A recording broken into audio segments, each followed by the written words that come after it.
no problem with Bo Nickel's hype.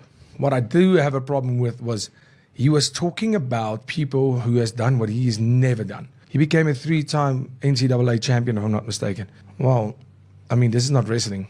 This is not wrestling, my good man. And he found out that the hard way. Yeah. I think he thought he was going to walk through Renier. And I thought Renier had a beautiful game plan. You got to be careful how you talk in this game. You start talking when you get there.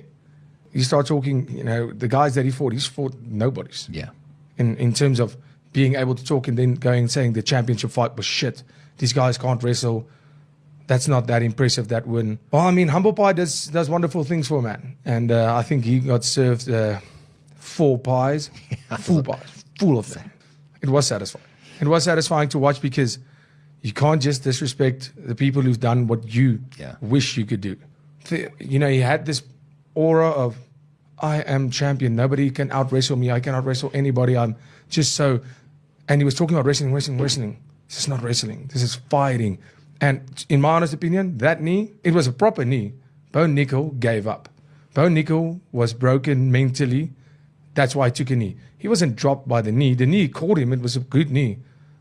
But if you're going down for knees like that, good luck at the top because the shots are a lot harder.